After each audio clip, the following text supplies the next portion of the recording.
Salut Castor et bienvenue dans ce nouvel épisode de peinture Quick and Dirty. Parce qu'après toutes ces vidéos d'explications de règles, top on the box et de décor, Francis commençait à être en manque de pinceau et l'odeur de la peinture n'était plus qu'un vague souvenir pour lui. Alors ici, on s'attaque aux Iron Golems de la boîte de base de Warcry. Comme d'habitude, le but est de peindre vite, pour pouvoir jouer vite. Quand on veut faire de la peinture rapide, il faut en général prendre le temps de réfléchir pour réduire la quantité de travail et atteindre un résultat maximum en un minimum de temps. Ici, on va travailler majoritairement en brossage à sec, et j'ai identifié 4 zones principales dans le schéma que je souhaite faire. La peau, le métal type acier de l'armure, le métal doré de certains rivets et du symbole de bande, diverses zones rouge champ comme les grilles des casques et les boucles de ceinture. Pour chacune de ces zones, je vais utiliser entre 1 et 3 couleurs, que ce soit de la peinture, du lavis ou même un marqueur Posca. Et en plus de ça, j'ai voulu donner un aspect rouillé pour les zones d'acier, donc j'utiliserai les crayons de weathering de chez AK pour la première fois.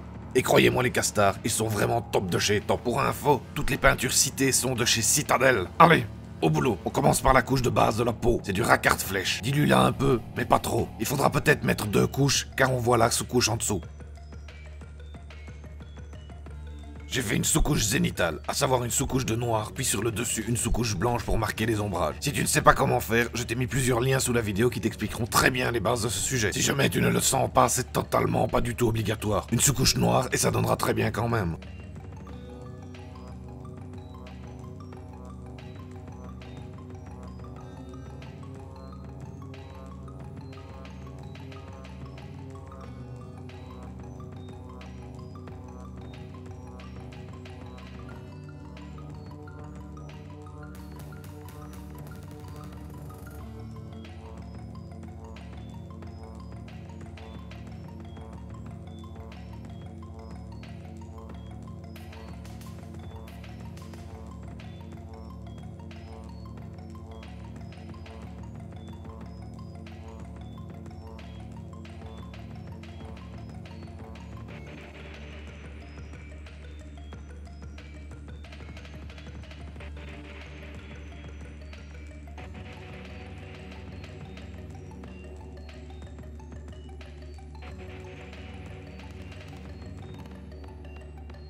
La peau toujours. On va faire un lavis de Recland fléché dilué à 50% avec du lamiane médium. Pousse bien le liquide dans les creux pour qu'il y marque bien les ombres.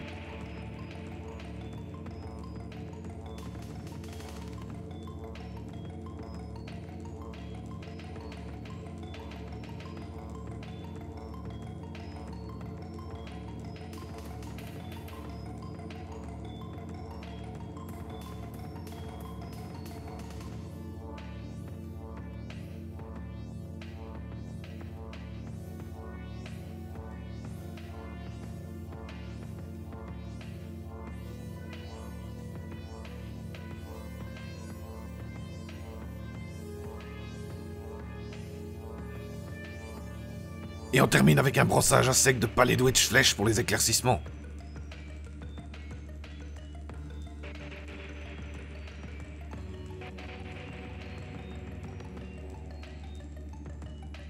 On passe au métal maintenant. Tu vas nous faire un brossage à sec de lead belcher sur toutes les parties métalliques. D'abord au pinceau de brossage à sec large pour les grandes zones.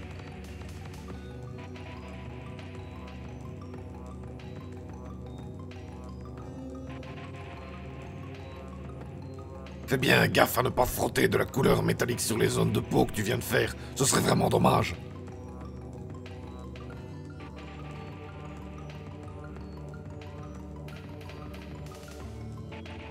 Puis avec un plus petit pinceau de brossage à sec pour les détails difficiles à atteindre.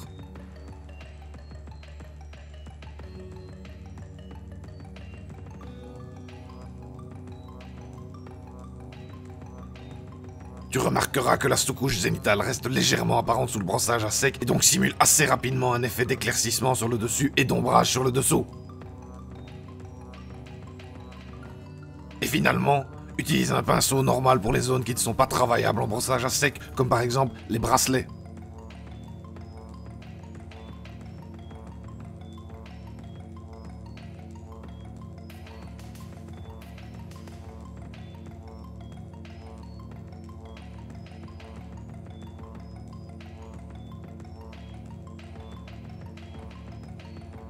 Quand c'est fini, on va utiliser un marqueur Posca doré pour faire les rivets de l'armure.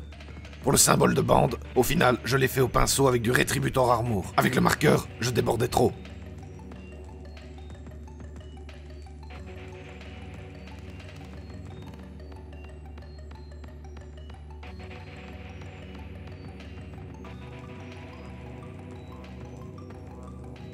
Pour les zones rouges, j'utilise de la contraste, histoire d'éviter d'avoir à faire un lavis en plus.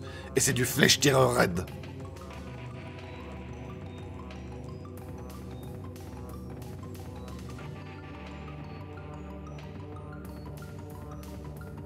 Et puis on va faire un lavis très dilué sur les armures pour donner le ton rouillé de base. Ce lavis, c'est du Seraphim Sepia dilué à l'aide de l'amiant médium. Une dose de lavis pour 3 doses de médium. Recouvre la totalité des zones métalliques avec.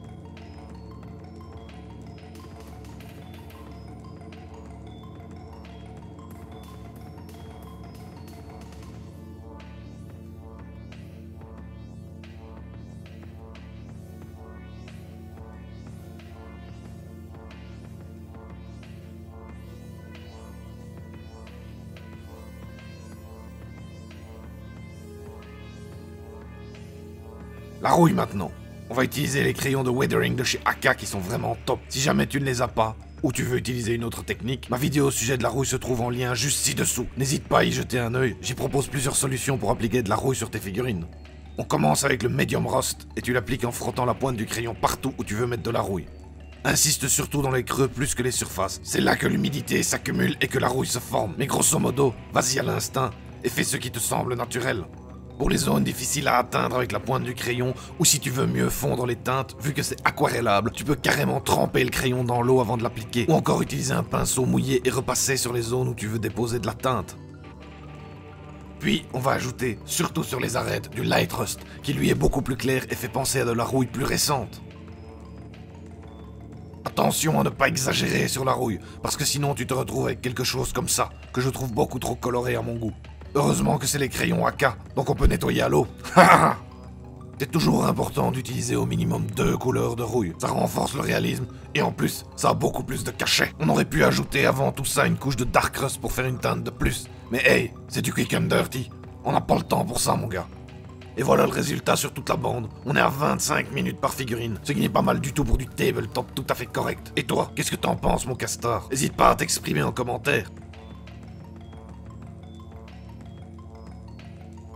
Il est possible que la rouille parte au fur et à mesure du temps. C'est dû à la matière des crayons. On pourrait le fixer avec du vernis par exemple, mais du vernis mat retire l'effet métallique. Le vernis brillant ça fait un peu bling bling, je n'aime pas, donc j'ai décidé de le laisser comme ça. Est-ce que je peux vivre avec le fait que ça peut partir au fur et à mesure du temps? Moi je dis oui.